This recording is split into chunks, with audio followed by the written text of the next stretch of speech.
নমস্কাৰ বৰ্তমান সময়ত এটা চৰ্চিত আৰু গুৰুত্বপূৰ্ণ বিষয় লৈ আপোনালোকৰ মাজলৈ আহিছোঁ বিষয়টো হৈছে যে ভাৰতীয় সংবিধানে প্ৰদান কৰা সংৰক্ষণ ব্যৱস্থা বৰ্তমান সময়ত প্ৰাসংগিক নে অপ্ৰাসংগিক পোনপ্ৰথমে মই যদি মোৰ নিজস্ব মতামতটো আগবঢ়াওঁ যে একবিংশ শতিকাৰ এখন সভ্য সমাজৰ প্ৰতিনিধি হোৱাৰ সপোন দেখা এজন সচেতন ছাত্ৰ হিচাপে এই কথাটো কেতিয়াও সমৰ্থন কৰিব নোৱাৰো যে ভাৰতবৰ্ষৰ সংবিধানৰ সংৰক্ষণ ব্যৱস্থা আজিৰ সময়ত প্ৰাসংগিক বুলি এটা সময় আছিল 1947 চনৰ পৰৱৰ্তী সময় সমাজ ব্যৱস্থাৰ যেটো সময়ত ভাৰতীয় সংবিধানে সংৰক্ষণ ব্যৱস্থা প্ৰদান কৰাৰ প্ৰয়োজনীয়তা আছিল ভাৰতবৰ্ষৰ সংবিধান যেতিয়া প্ৰণয়ন কৰা হয় 1949 চনৰ সংবিধানৰ যিখন সভা বহিছিল সেইখন সভাত পণ্ডিত জৱাহৰলাল নেহৰুৱে স্পষ্ট ভাষাৰে কৈছিল যে মই নথৈ আনন্দিত ভাৰতীয় সংবিধানে সংৰক্ষণ ব্যৱস্থা কেৱল মাত্ৰ 10 বছৰৰ কাৰণেহে প্ৰদান কৰিছে বা ভাৰতীয় সংবিধানত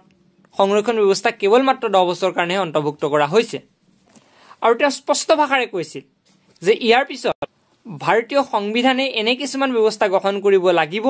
যিবোৰ ব্যৱস্থাই বা যিবোৰ সিদ্ধান্তই সেই দুৰ্বল পিছপৰা শ্ৰেণীসমূহক অৰ্থনৈতিক সামাজিক ৰাজনৈতিক আৰু সাংস্কৃতিকভাৱে বিকাশ সাধন কৰিব এই প্ৰসংগত আমি ক'ব বিচাৰো যে সংবিধানৰ 13ৰ পৰা 15.4 অনুচ্ছেদলৈকে প্ৰতিটো মতবাদত স্পষ্টভাৱে প্ৰকাশ কৰিছে যে শৈক্ষিক সামাজিক আৰু অৰ্থনৈতিক দিশত প্ৰতিষ্ঠিত হৈহে ভাৰতবৰ্ষৰ সংবিধানে সংৰক্ষণ ব্যৱস্থা প্ৰদান কৰিছে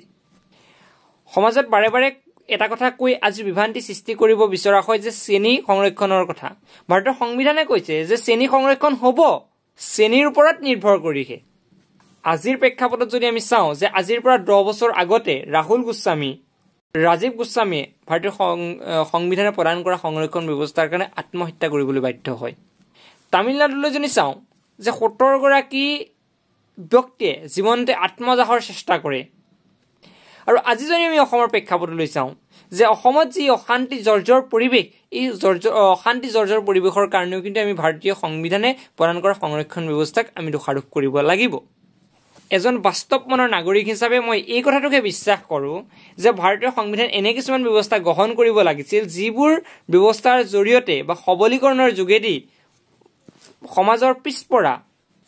সমতাৰ ভিত্তিত প্ৰতিষ্ঠা কৰিব লাগে বা সমাজত প্ৰতিষ্ঠা কৰিব লাগে বৈজ্ঞানিকভাৱে যদি আমি এটা সূত্ৰ বনাওঁ তেতিয়া আমি পৰীক্ষা কৰি চাওঁ তেতিয়াহ'লে প্ৰথমতে আমি তাক ব্যৱস্থাটো নিৰীক্ষণ কৰোঁ তাৰ পাছত আমি তাৰ ওপৰত তত্ত্ব বনাওঁ দেশ যেতিয়া স্বাধীন হ'ল তেতিয়া প্ৰশাসনিক লোকসকলে দেশখন পৰ্যবেক্ষণ কৰি দেখিলে যে ভাৰতবৰ্ষৰ জাতিসমূহৰ মাজত ভেদাভেদ আছে ভাৰতবৰ্ষৰ মানুহবোৰৰ মাজত ভিন ভিন মনোভাৱ আছে আৰু তেওঁলোকে উপলব্ধি কৰিলে যে ভাৰতবৰ্ষত এনে কিছুমান ব্যৱস্থাৰ প্ৰয়োজন যি ব্যৱস্থাৰ জৰিয়তে ভাৰতবৰ্ষৰ এই পিছপৰা বা ভিন ভিন মনোভাৱ এই বিচ্ছেদকামী মনোভাৱ নিশেষ কৰি আমি সকলো এক হ'ব পাৰোঁ যি ব্যৱস্থাৰ যোগেদি আমাৰ এই সমাজৰ পিছপৰা মানুহসমূহক সমান পৰ্যায়লৈ আনি আমি সমাজখনক সমতাৰে প্ৰতিষ্ঠিত কৰিব পাৰোঁ সমান মৰ্যাদা সকলোকে আমি দিব পাৰোঁ কিন্তু তাৰ কাৰণে আমি 10 বছৰ জোৰা পৰীক্ষা কৰিছিলোঁ আৰু সেই 10 বছৰ জোৰা পৰীক্ষাটো এতিয়া আমাৰ 70-80 বছৰ লাগিলে সেই আমাৰ যি 10 বছৰ জোৰা পৰীক্ষা আছিল সেই 10 বছৰ জোৰা পৰীক্ষাটো 70 বছৰ লাগিলে অৰ্থাৎ যি পৰীক্ষাটোৱে আমাক 10 বছৰ পিছুৱাই নিলে সেই ব্যৱস্থা কেতিয়াও ভাৰতবৰ্ষৰ বাবে প্ৰয়োজনীয় হ'ব নোৱাৰে সেইকাৰণে আমি এই গোটেই ব্যৱস্থাটোক আমি বিফল হৈছে বুলি ক'ব পাৰোঁ আৰু এই ব্যৱস্থাটো কিমান বিফল হৈছে তাক জুখিবৰ কাৰণে আমাৰ হাতত আজি কোনো সঁজুলি নাই কোনো মাপকাঠি নাই আমেৰিকা যুক্তৰাষ্ট্ৰতো সংৰক্ষণ ব্যৱস্থা আছিল আমেৰিকা যুক্তৰাষ্ট্ৰতো এটা সময়ত সংৰক্ষণ ব্যৱস্থা আছিল আৰু আজি কিন্তু তেতিয়া সেই সময়ত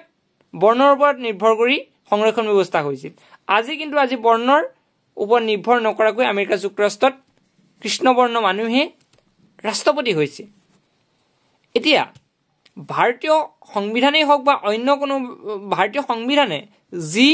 সংৰক্ষণ ব্যৱস্থা প্ৰদান কৰিছে ই সম্পূৰ্ণ মানৱ বিৰোধী 2012 চনত হিন্দু বাতৰি কাকতে প্ৰকাশ কৰা তথ্যমতে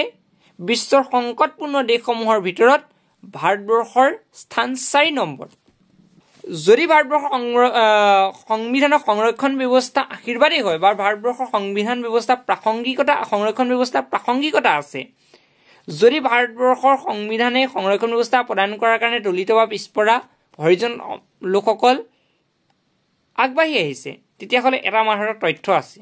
যে ভাৰতবৰ্ষত প্ৰতিদিনে ২৭ গৰাকী দলিত লোক নিৰ্যাতিত হয়। প্ৰতি সপ্তাহে ১৩ জন দলিত লোকক হত্যা কৰা হয় আৰু তাৰে ১৩ গৰাকী মহিলাক যৌন আতিশয্যা চলোৱা হয়। যদি দলিত লোকসকলক সংৰক্ষণ ব্যৱস্থাৰ জৰিয়তে উন্নত পৰ্যায়লৈ লৈ যাব পৰা গ'লহেঁতেন বা নিলেহেঁতেন, তেতিয়াহ'লে এনেধৰণৰ তথ্য আমি নাপালোঁ হয়। এতিয়া আমি যদি সংৰক্ষণ ব্যৱস্থাৰ কথা কওঁ, তামিলনাডুৰ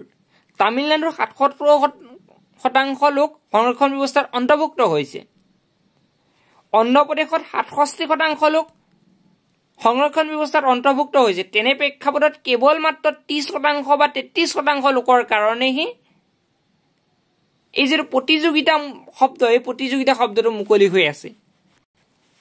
ভাৰতবৰ্ষত চিকিৎসা মহাবিদ্যালয় বা অভিযান্ত্ৰিক মহাবিদ্যালয়ৰ সংখ্যা কম। তাৰ কাৰণটো হৈছে এই ভাৰতবৰ্ষৰ সংবিধানে প্ৰদান কৰা সংৰক্ষণ ব্যৱস্থা। এই কথাষাৰ আমি কোৱা কথা নহয়। এই কথাষাৰ আজিৰ পৰা ১০ বছৰ আগতে ভাৰতীয় ন্যায়ালয়ৰ ন্যায়াধীশে কৈছিল। আমি যদি চিকিৎসা বিজ্ঞানৰ কথা কওঁ, তেতিয়া ক'ব লাগিব যে এজন ৰোগীৰ সম্পূৰ্ণ ভৱিষ্যত নিৰূপণ কৰে চিকিৎসক এজনৰ ওপৰত। তেনে প্ৰেক্ষাপটত ৮৮% নম্বৰ পোৱা এজন ব্যক্তিয়ে বা এজন ছাত্ৰই যেতিয়া চিকিৎসা বিজ্ঞানৰ ছাত্ৰ হ'বলৈ নাপায়, কেৱল মাত্ৰ ৬০% নম্বৰ লাভ কৰিও তেওঁ চিকিৎসা বিজ্ঞানৰ ছাত্ৰ হৈ তেওঁ চিকিৎসক হয়, তেতিয়া ৰোগীৰ ভৱিষ্যত কি হয় সেই কথা সহজে অনুমেয়। লগতে দেশৰ অৰ্থনৈতিক অৱস্থা কোন দিশে গমন কৰিব সেই কথা আমি অনুমান কৰিব পাৰোঁ।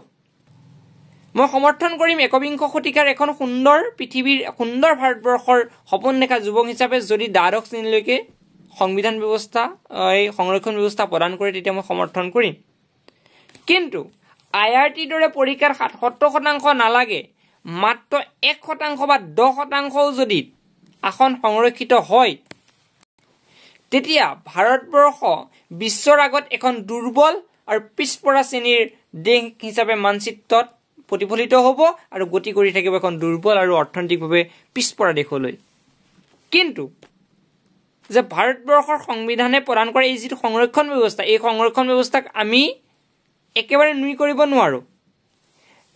ধৰ্মৰ ভিত্তিত বা জাতিৰ ভিত্তিক যি বৈষম্যতা সৃষ্টি হৈছিল, সেই বৈষম্যতা আকৌ জাতিভিত্তিকেই শেষ হ'ব লাগিব। যি ৫,০০০ বছৰজোৰা জাতিভিত্তিক বৈষম্যতা চলি আহিছে, এই বৈষম্যতা আকৌ জাতিভিত্তিকেই হ'ব লাগিব। আৰু ই কেৱল ৭৫ বছৰতে শেষ হ'ব নহয়, বা ই ৭৫ বছৰতে শেষ হ'ব বুলি ভবাটো এটা আমাৰ ভুল। ভাৰতবৰ্ষৰ সংবিধান